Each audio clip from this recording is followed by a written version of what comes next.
예배에 참석한 여러분들 주님의 이름으로 진심으로 환영합니다. 이제 찬송가 190장 그리고 191장 연속해서 부를 텐데 우리 어저께도 찬송가 가사에 대해서 제가 잠깐 언급을 했습니다만은 우리 이왕 이 찬송가의 가사에서 조금 고쳐 불러도 참 좋다라는 그런 구절이 있습니다. 성령이여 강림하사, 이것을 우리 한국교회에서는 70년대까지 성신이라고 했습니다. 그래서 우리 성신이 맞는 표현이에요. 성령이라는 것은 아버지도 영이 있고 예수님도 영이 있고 성신님도 영이 계시거든요. 이걸 통칭해서 성령이라 그렇게 얘기합니다. 그리고 삼일체로 구분할 때는 우리 성신님, 우리 여기서는 가사가 성신님에게 해당되기 때문에 성신이여 강림하사 이렇게 불러주시고, 후름에 있어서 예수여라고 하는 게 우리 한국어 보면은 맞지 않습니다. 사람 이름에 누구여 이러면 안 되잖아요. 예수님으로 이렇게 붙여서 불러주시고, 또 그 다음 부를 191장도 성령이 계시네보다 성신이 계시네, 그렇게 부르겠습니다. 190장입니다. 성신이여 강림하사 나를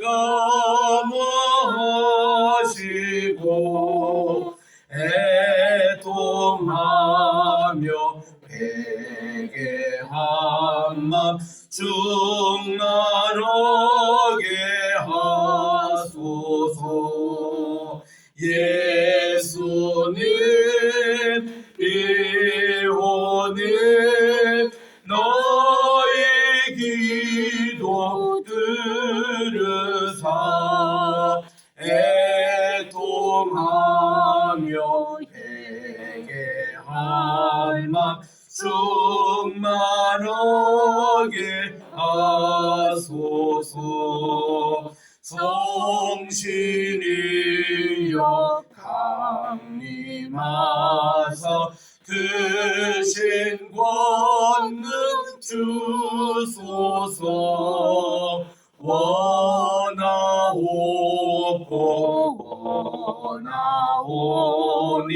충만하게 하소서. 예수여 이오니 나의 기도 들으사 애통하며 회개한 맘 충만하게 하소서. 힘이 없고 연약하나 엎드려서 비오니 성신강림 성신강림하옵소서. 충만하게 하소서. 예수님 이오니 나의 기도 들으사 애통하며 회개한 맘 충만하게 하소서. 좋게 하고 위로하사 복을 받게 하소서. 충만하게 하시오니 무한 감사합니다. 예수님 이오니 나의 기도 들으사 애통하며 회개할 맘 충만하게 하소서. 아멘. 이 150장은 한국 교회가 새벽기도 할 때 주로 부르던 것이었습니다. 70년대 80년대 초까지. 그래서 그때 다 우리 성신으로 이렇게 참 찬양하겠습니다. 191장입니다. 내가 매일 기쁘게. 191장. 내가 매일 기쁘게 순례의 길 행함은 주의 발이 나를 안보함이요. 내가 주의 큰 복을 받는 참된 비결은 주의 영이 함께함이라. 성신이 계시네. 할렐루야 함께 하시네. 좁은 길을 걸으며 밤낮 기뻐하는 것 주의 영이 함께함이라. 전에 죄에 빠져서 평안함이 없을 때 예수 십자가의 공로 힘입어 그 발 아래 엎드려 참된 평화 얻음은 주의 영이 함께함이라. 성신이 계시네. 할렐루야 함께 하시네. 좁은 길을 걸으며 밤낮 기뻐하는 것 주의 영이 함께함이라. 나와 동행하시고 모든 염려하시니 나는 습배새와 같이 기쁘다. 내가 기쁜 마음으로 주의 뜻을 행함은 주의 영이 함께함이라. 성신이 계시네. 할렐루야 함께 하시네. 좁은 길을 걸으며 밤낮 기뻐하는 것 주의 영이 함께함이라. 세상 모든 종욕과 나의 모든 정욕은 십자가에 이미 못을 박았네. 어두운 밤이 지나고 무거운 짐 벗으니 주의 영이 함께함이라. 성신이 계시네. 할렐루야 함께 하시네. 좁은 길을 걸으며 밤낮 기뻐하는 것 주의 영이 함께함이라. 기도하겠습니다. 참으로 좋으신 사랑의 하나님 아버지, 주님의 이름을 거룩히 여겨드리며 영광과 찬송을 돌려드립니다. 아멘. 복되고 거룩한 이날 2022년 9월 1일 9월이 시작되는 오늘입니다. 아멘. 이날 주님 앞에 나와 천예배로 드리오니 올사 기도해요. 오늘 또 이렇게 주님 앞에 드리는 귀한 새벽 제단에 하나님께서 복을 주셔서 이 9월 한 달을 거룩하게 하여 주시옵시고, 아멘. 9월은 우리가 가을에 우리 기도하게 하소서. 아멘. 기도의 달로 정하고 아멘. 정말 기도에 힘쓰기를 원하니 하나님 아멘. 이 달을 축복해 주시옵소서. 아멘. 오늘 또 주시는 귀한 말씀을 통해서 우리에게 하늘의 지혜를 받는 이 시간이 되게 도와주시옵기만을 예수님의 이름으로 기도드립니다. 아멘. 오늘은 우리 시편 37편에 있는 말씀입니다. 시편 37편. 이 시편은 이제 40절이 되는 지혜 시편인데 조금 길기도 하거니와 내용이 너무 중요해서 두 번으로 나눠서 우리가 묵상하겠습니다. 오늘은 전반부, 내일은 후반부. 37편. 오늘 우리 3절부터 6절에 있는 말씀을 합독하겠습니다. 우리 다 같이 합독하겠는데 제가 1, 2절을 읽고 3절부터 6절은 천천히 우리 합독해 주시고, 우리 줌에 참석한 여러분들도 우리 음서고 제거하시고 같이 우리 읽어주시기 바랍니다. 다윗의 악을 행하는 자들 때문에 불평하지 말며 불의를 행하는 자들을 시기하지 말지어다.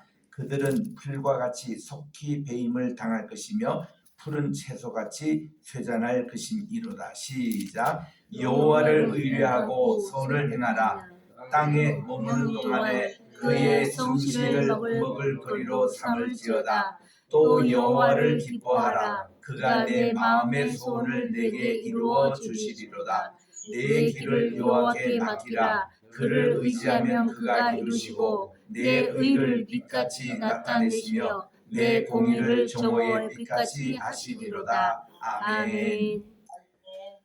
우리 시편 이것을 지혜 시편이라고 어저께 또 설명을 드렸습니다. 여러분이 이 지혜라는 말이 호크마라고 히브리에 그렇게 얘기하는데 여성형입니다. 호크마. 이 여성을 이 지혜를 주관하는 분이 우리 성신님이세요. 그래서 우리가 성신님께서는 우리에게 지혜의 영으로 오신다는 것을 이사야 11장에서 말씀을 하고 계십니다.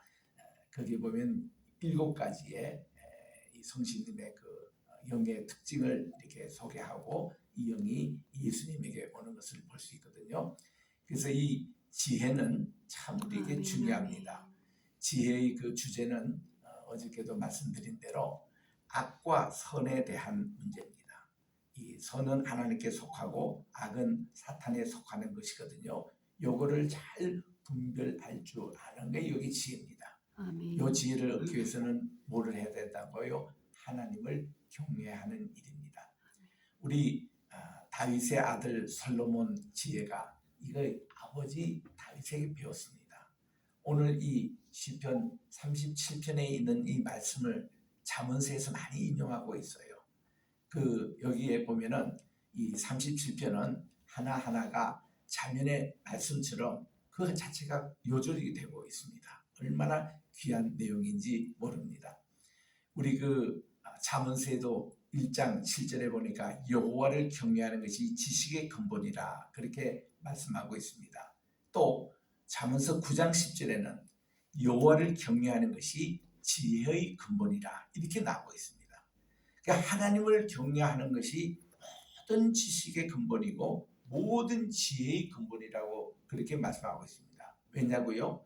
하나님을 경외하는 자는 하나님의 관점에서 세상을 봅니다. 하나님의 생각대로 봅니다. 하나님의 뜻 안에서 봅니다. 아멘. 그래서 이게 지혜, 이게 틀림없습니다. 이런 지혜를 얻는다는 거예요.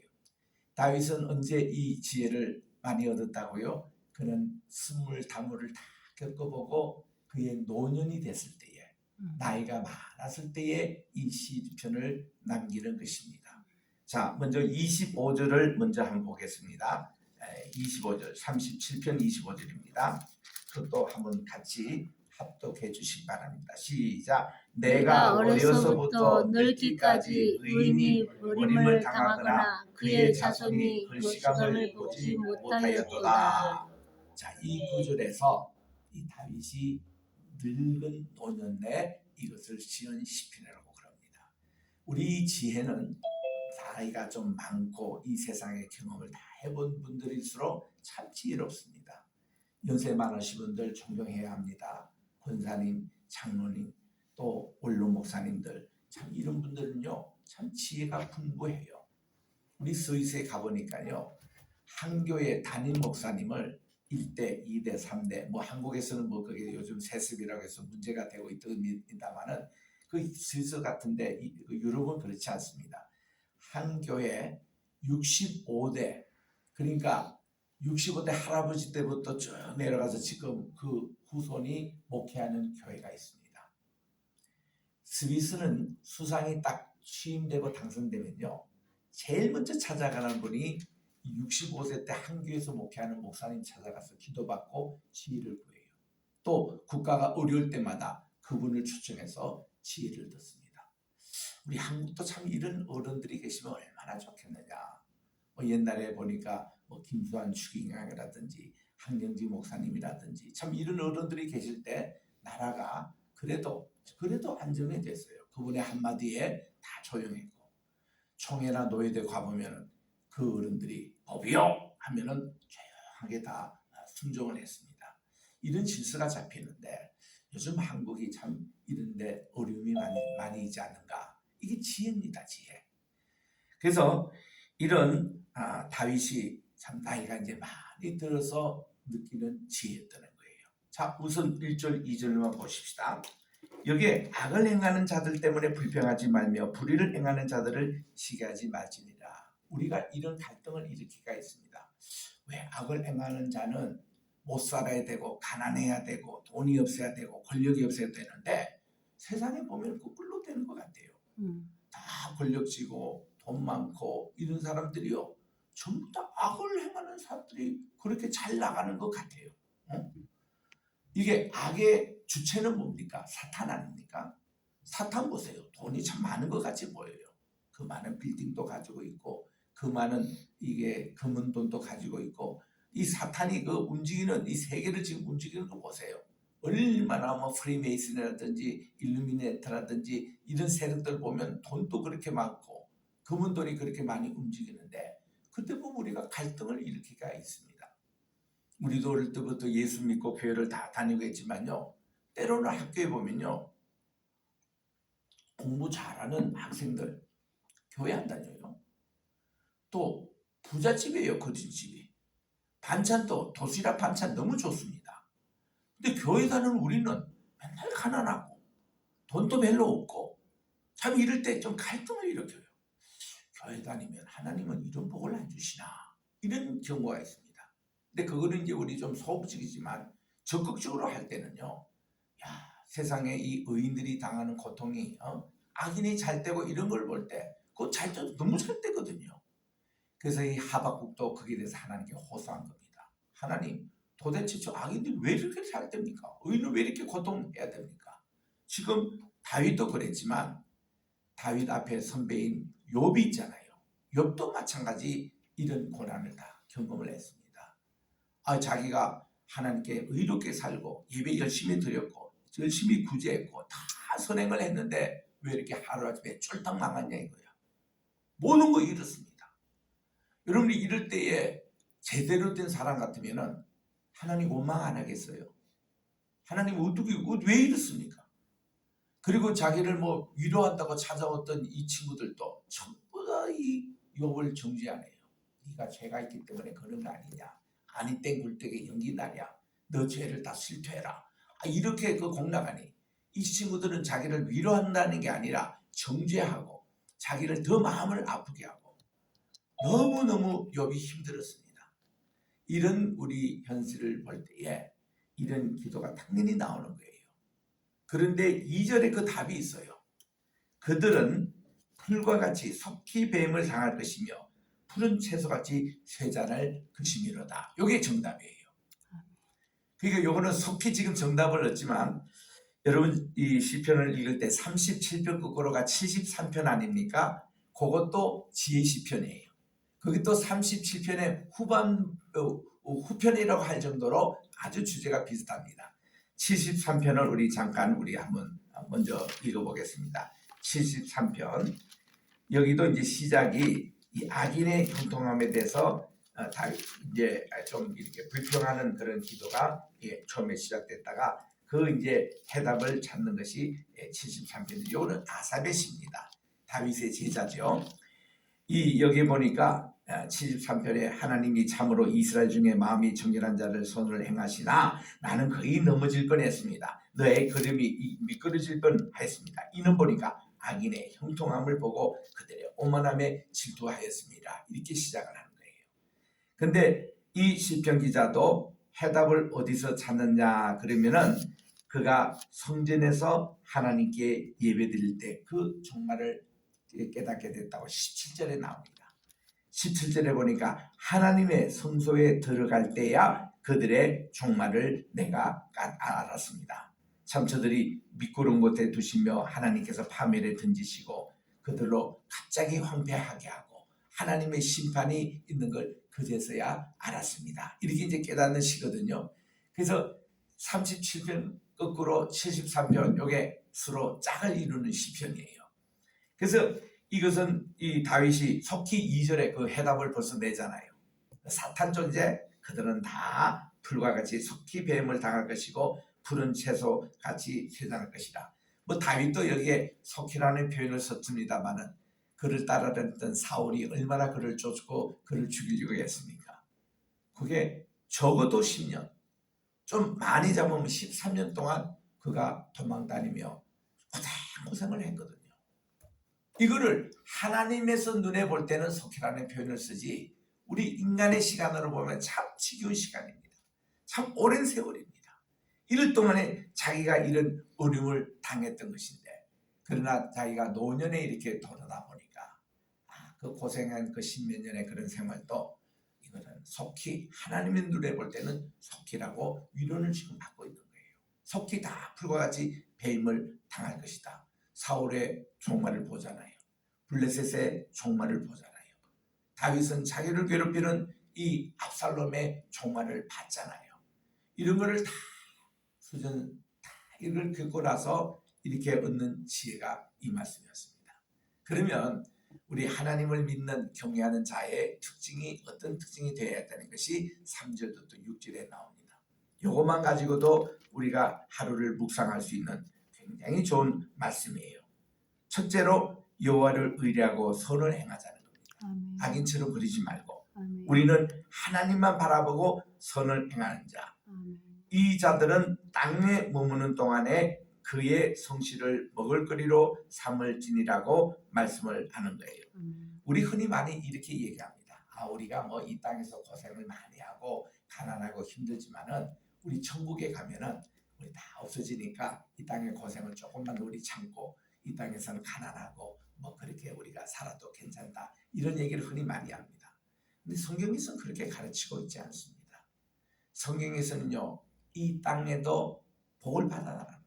아멘. 복을 누리라는 거예요. 아멘. 하나님 그렇게 주신다는 겁니다. 아멘. 먹을 것도 주시고 돈도 주시고 하나님께서 내 필요한 것도 공급해 주신다는 것을 이 땅에 대한 이것을 절대로 소홀히 하지 않습니다. 아멘. 우리 창세기 1장 26절, 27절, 28절 이 석장이 참 우리 하나님께서 최초의 우리 인간에게 내려주신 지상 명제였습니다.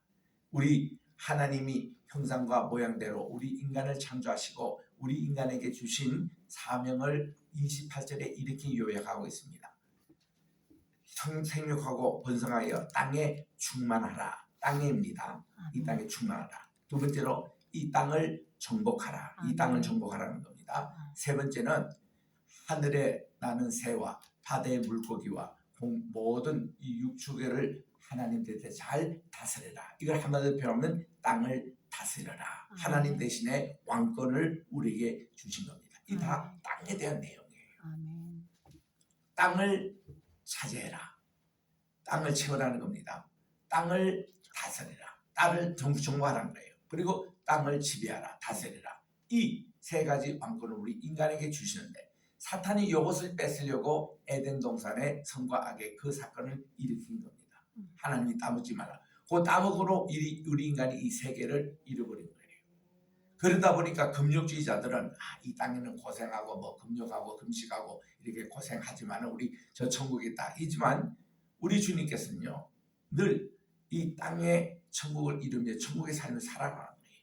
자, 심령이 가난한 자는 복이 있나니 천국이 저희 것이며 아멘. 지금 여기 살고 있는 우리가 천국의 삶을 살아가라는 거예요. 아멘. 또 의를 위하여 핍박을 받는 자는 복이 있나니 천국이 저들의 것이요 팔복의 시작도 천국이 우리들 것이고 또 끝날 것도 천국이 우리의 거라는 겁니다. 여기 지금 천국을 누리고 살아가는 거예요. 하나님이 눈물도 닦아주시고 고통도 감해주시고 또 우리가 필요한 것도 먹고 우리가 또 평안히 자고 이 천국을 그러니까 땅을 천국화로 만드는 우리 가정을 이걸 원하시거든요. 그러니까 여기 37편에서는 유난히 이 땅에 대한 것을 강조하고 있습니다. 한번 찾아볼까요? 지금 금방 읽었던 3절도 그랬지만 이 땅에 대한 것이 그 다음 이제 나옵니다. 9절 보십시오. 진실로 악을 행하는 자는 끊어질지나 여호와를 소망하는 자는 땅을 차지할 것이다. 우리로 말하면 부동산이라든지 이런 모든 거 누릴 것이다. 또 11절에도 온유한 자들은 땅을 차지하며 또 11절에도 11절 금방 이제 했고 22절에도 보니까 이 주의 복을 받는 자들은 땅을 차지하고 아멘. 그리고 29절에도 보니까 의인이 땅을 차지하며 거기서 영원히 살리라. 또 34절에도 여호와를 바라고 그의 도를 지키라. 그리하면 내가 땅을 차지하게 하실 것이다. 34절에 또 34절 금방 읽었습니다. 여러분 이게 6번이나 땅에 대한 내용이 나옵니다. 이게 지혜예요. 그래서 다윗도 왕이 될 수 있었고 다윗도 부귀영화 다 하나님이 축복을 해주셨잖아요. 아멘. 우리 성도들이 그래야 됩니다. 아브라함도 그렇게 살았습니다.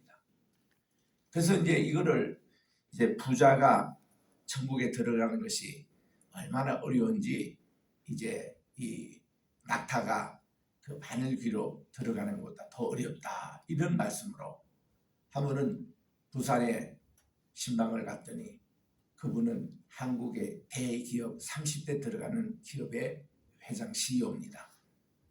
그분이 장로님이신데 질문을 하시더라고요. 자기는 이 구진이 늘 걸린다고.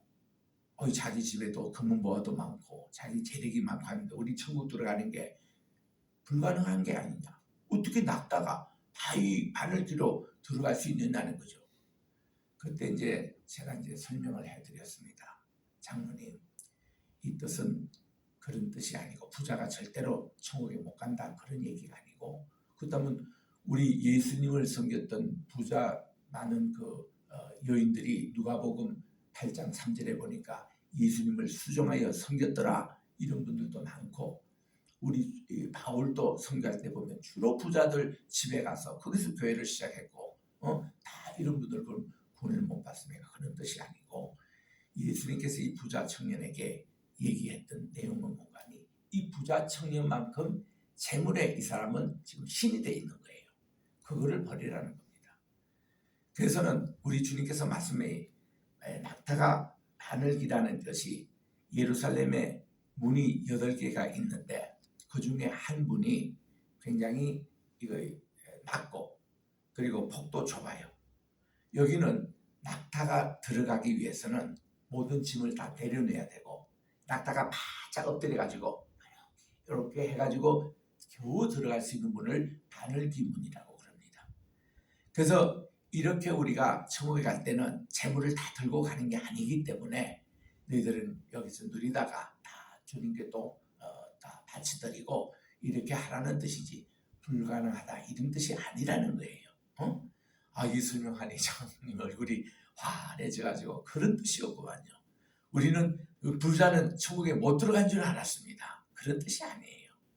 이 장로님은요 얼마나 11조 생활 열심히 하시고 선교 사업을 열심히 하시고 얼마나 돈을 지혜롭게 잘 쓰시는 분인지 몰라. 이런 분들을 우리가 교회에서도 격려하시고 또 그런 분은 그런 분대로 이렇게 잘 되도록 우리가 기도해야 되고 우리 12MC 있지 않습니까? 우리 시르빈 선교회 우리 뉴저지에 시작할 때 제가 3개월 동안 선교 교사로 매주 화요일 아침마다 그분들 만나서 했는데 제가 이런 분명했습니다. 여러분 열심히 일하십시오. 열심히 돈을 버세요. 열심히 저축하세요. 그리고 잘 쓰십시오. 이게 요한 웨슬레가 남겼던 교훈입니다. 요한 웨슬레는 그렇게 가르친 거예요. 그래가지고 우리 이 서양의 자본주의가 형성된 겁니다.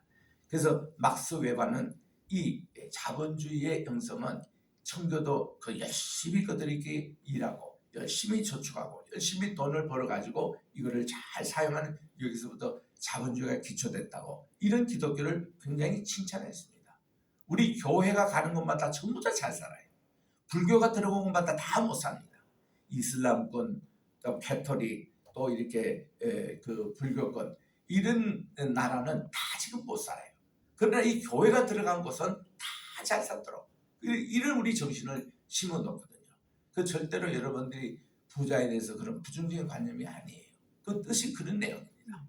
그래서 여기서 이 땅에 대한 축복을 이렇게 말씀을 하고 계시는데 그래서 우리 의리하고 선을 행하라. 두 번째는 뭐예요? 4절에 여호와를 기뻐하라는 겁니다.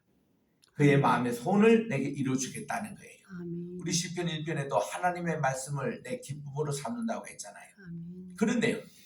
세 번째는 내 길을 여호와께 맡기라 그런 내용이에요. 이 맡기라는 것이 히브리어의 표현에 의하면 무거운 짐을 굴러 떨어뜨리게 하는 것을 맡기다는 표현이라고 합니다. 헬라적인 표현으로 이 뜻은 뭔가니 던져버리다 이런 뜻이 있대요.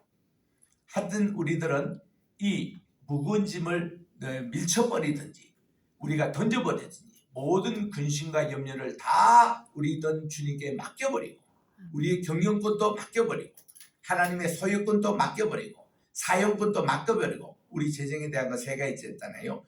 소유, 소유권, 경영권, 그리고 이거를 이 사용하는 사용권, 이거를 주님께 다 맡겨버리면 하나님이 재정 관리를 직접 해주시고 하나님이 모든 것을 해주신다는 겁니다.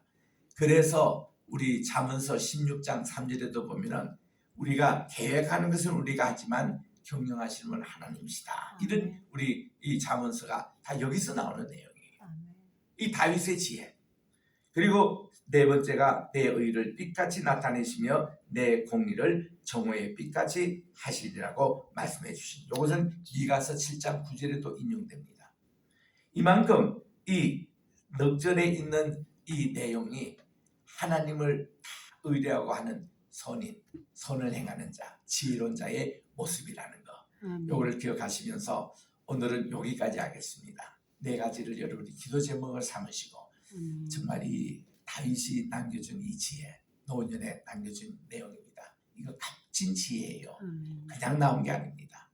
다 뼈저린 체험을 하고 나중에 아하 그렇구나, 아하 하나님이 이런 분이시구나, 이걸 깨닫는 이런 말씀을 기억하시면서 오늘 이번 9월 한 달도 승리하는 복된 한 달이 되시길 주의 이름으로 축원합니다. 아멘. 기도하겠습니다.